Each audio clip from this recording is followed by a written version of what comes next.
श्री स्वामी समर्थ. स्वामी महाराजांच्या कृपेने तुमच्या सर्व इच्छा मनोकामना पूर्ण हो. उद्या आहे षटतिला एकादशी. या एकादशीच्या दिवशी जर आपण काही उपाय केले, काही सेवा केल्या तर त्या खूप खूप प्रभावी ठरत असतात. एकादशीचे महत्त्व भगवान विष्णूंच्या उपासनेशी जोडण्यात आले आहे.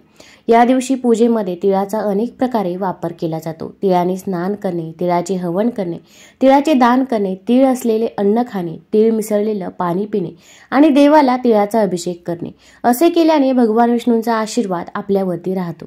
या दिवशी तिळाचा अनेक प्रकारे उपयोग केला जातो, म्हणून या एकादशीला षटतिला एकादशी म्हणतात.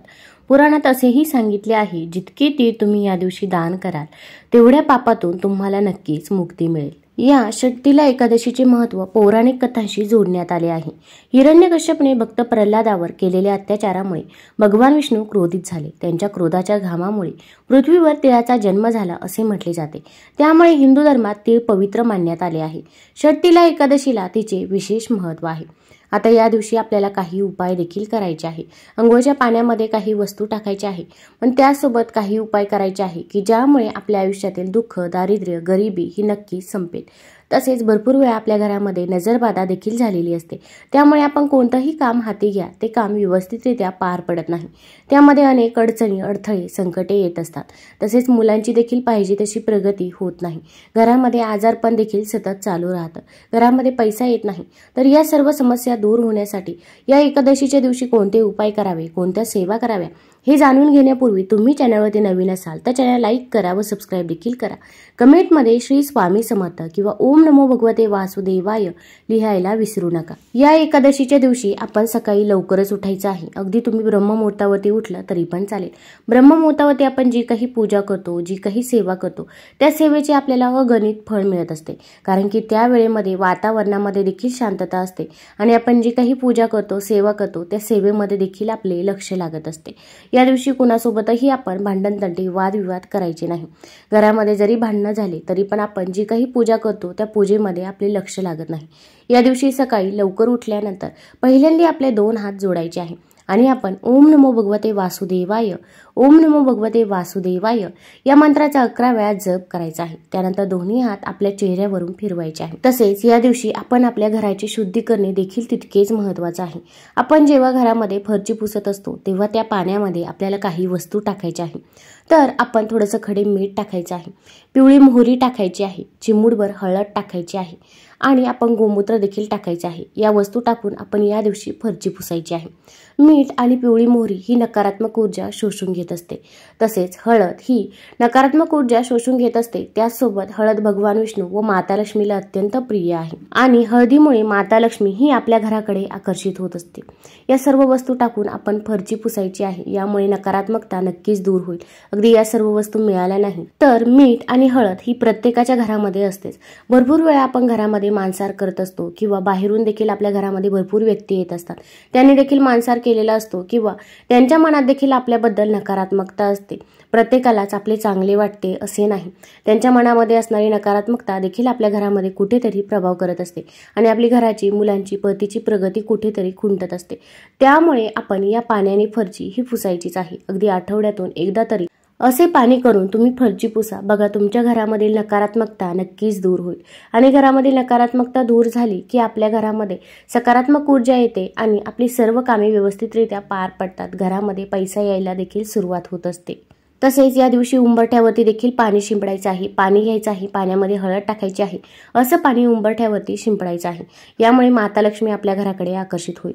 कारण की आपल्या मुख्य प्रवेशद्वारातूनच सकारात्मक ऊर्जा, नकारात्मक ऊर्जा या दोन्ही येत असतात. या दिवशी उंबरठ्याचं लेपन करायचं आहे. तसेच मुख्य दरवाजाला आंब्याच्या पानाचं तोरण लावायचं आहे.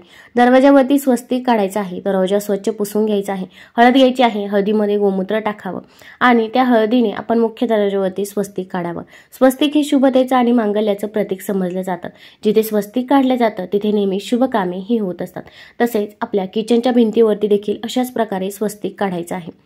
आता या दिवशी दाराबाहेर मोठी रांगोळी काढणे शक्य नसेल तर फक्त माता लक्ष्मीची पावलं काढली तरी पण चालेल. एका पावलामध्ये हळद टाकायची आहे, दुसऱ्या पावलामध्ये कुंकू टाकायचं आहे. यामुळे साक्षात माता लक्ष्मीचा वास हा आपल्या घरामध्ये होत असतो. आता यानंतर या दिवशी आपल्याला काही उपाय करायचे आहे. अंघोळीच्या पाण्यामध्ये आपण काही वस्तू टाकायच्या आहे. घरातील लहान बाळ असो किंवा वृद्ध व्यक्ती असो, प्रत्येकाच्या अंघोळीच्या पाण्यामध्ये तुम्ही या वस्तू टाकायच्या आहे.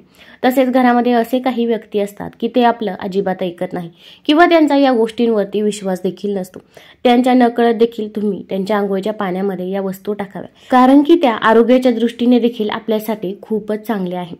तर आता या दिवशी पवित्र तीर्थस्थानी स्नान करणे याला खूप महत्त्व आहे, पण आपल्याला अशा ठिकाणी जाणे शक्य होत नाही. म्हणून आपण घरीच अंघोळीच्या पाण्यामध्ये 2 थेंब गंगाजल टाकायचं आहे. आता भरपूर व्यक्ती महाकुंभला, प्रयागराजला देखील जात आहे. आपल्याला तर अशा ठिकाणी जाणे शक्य होत नाही, त्यामुळे आपण घरीच या वस्तू टाकून नक्कीच ते पुण्य हे कमवू शकता. आता अंघोळीच्या पाण्यामध्ये गंगाजल टाकायचं आहे, त्यासोबत चिमूटभर हळद टाकायची आहे.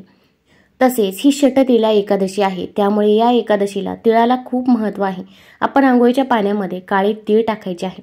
काळे तीळ जर घरामध्ये नसतील तर तुम्ही त्याऐवजी सफेद तीळ टाकले तरी पण चालेल. तसेच आवळ्याचा रस टाकायचा आहे. आता आवळ्याचा रस नसेल तर आवळ्याची पाने टाकू शकता किंवा अगदी तुळशीची वाळलेली काडी पाण्यामध्ये टाकली तरी पण चालेल. ही देखील भगवान विष्णूंना अत्यंत प्रिय आहे. किंवा वाळलेली काडीही नसेल तर तुळशीची थोडीशी माती आपण पाण्यामध्ये टाकायची आहे. या सर्व वस्तू टाकून आपण अंघोळ करायची आहे. आता सर्व वस्तू उपलब्ध झाल्या नाही तरी पण आपण गंगाजल, काळे तीळ, हळद हे आवर्जून पाण्यामध्ये टाकायचेच आहे. तसेच आता या वस्तू टाकल्यानंतर आपल्याला एक मंत्र देखील म्हणायचा आहे, पण त्या अगोदर आपल्याला एक काम करायचं आहे. आपल्याला थोडेसे सफेद तीळ घ्यायचे आहे, मिक्सरमध्ये बारीक करून घ्यायचे आहे. चिमूटभर हळद घ्यायची आहे, हळद त्यामध्ये मिक्स करायची आहे. कच्चं दूध त्यामध्ये टाकायचं आहे आणि हे उठणं आपल्या शरीराला आपण लावायचं आहे. जसे आपण मकर संक्रांतीच्या दिवशी, भोगीच्या दिवशी आपल्या शरीराला हे उठणं लावलं होतं, तशाच प्रकारे या दिवशी देखील आपण आपल्या त्वचेला हे उठणं लावल्यामुळे आपल्यामध्ये जी काही नकारात्मकता आहे तर ती नकारात्मकता ही दूर होत असते. तसेच अगदी तीळ लावणे शक्य नसेल तर फक्त तुम्ही हळद आणि कच्चं दूध जरी आपल्या शरीराला, त्वचेला लावलं तरी पण माता लक्ष्मी ही आपल्याकडे आकर्षित होत असते. भरपूर वेळा आपण एखादं काम करायला घ्या, ते काम आपल्याच्याने पार पडत नाही. अशा वेळेस तुम्ही हा उपाय नक्की करू शकता आणि आपण अशा प्रकारे आपली शुद्धी केल्यानंतर आपण जे काही उपाय करू किंवा जी काही भगवंताची सेवा करू तर ती सेवा नक्कीच प्रभावी ठरेल. आता अंघोळ करत असताना आपण एक मंत्र म्हणायचा आहे. गंगेच यमुने चैव गोदावरी सरस्वती नर्मदे सिंधू कावेरी जलेस्मिन सन्निधिं कुरु. आपण हा मंत्र म्हटल्यामुळे आपल्याला पवित्र तीर्थस्थानी स्नान केल्याचे पुण्यफळ हे प्राप्त होत असते. आता लहान मुलांना हा मंत्र म्हणणे शक्य होणार नाही. अशा वेळी तुम्ही अंघोळीच्या पाण्यामध्ये या वस्तू टाकत असताना हा मंत्र जप केला तरी पण चालेल. किंवा तुम्ही अंघोळीच्या पाण्याकडे एकटक बघत राहायचं आहे, गंगा नदीचं स्मरण करायचं आहे आणि हर हर गंगे म्हणत आपण अंघोळ करायची आहे. यामुळे देखील आपल्याला पवित्र तीर्थस्थानी स्नान केल्याचं पुण्यफळ हे प्राप्त होत असतं. आता या दिवशी अंघोळ झाल्यानंतर आपण पिवळ्या किंवा लाल रंगाची वस्त्र परिधान करायची आहे. फक्त काळा रंग वर्ज्य करायचा आहे. आता ज्यांना पिवळ्या रंगाची वस्त्र परिधान करणे शक्य होणार नाही अशा व्यक्तींनी दिवसभर पिवळा रुमाल हा सोबत ठेवायचा आहे. यामुळे देखील आपल्याला भगवान विष्णूंचा आशीर्वाद हा प्राप्त होत असतो. आता भरपूर महिला असतील किंवा पुरुष असतील, त्यांना नोकरी व व्यवसायामध्ये अडचणी अडथळे येत असतात. नोकरी मिळत नाही किंवा नोकरीमध्ये प्रमोशन मिळत नाही किंवा व्यवसाय आहे पण तो व्यवसाय अगदी बंद पडण्याच्या मार्गावरती आला आहे. अशा अनेक समस्या असतात. तर अशा व्यक्तींनी रोज अंघोळ करताना अंघोळीच्या पाण्यामध्ये 2 थेंब मध टाकायचे आहे आणि हा मंत्र म्हणून अंघोळ करायची आहे. बघा, तुमच्या नोकरी, व्यवसायाच्या ज्या काही समस्या आहेत त्या नक्कीच दूर होतील. तसेच ज्या पण मुलामुलींचे विवाह हे वेळेवरती जुळून येत नाही अशा मुलामुलींनी रोज अंघोळीच्या पाण्यामध्ये चिमूटभर हळद टाकायची आहे आणि त्या पाण्याने अंघोळ करायची आहे. तुम्हाला जर हा व्हिडिओ आवडला असेल तर चॅनल लाईक करा, सबस्क्राईब करा. धन्यवाद.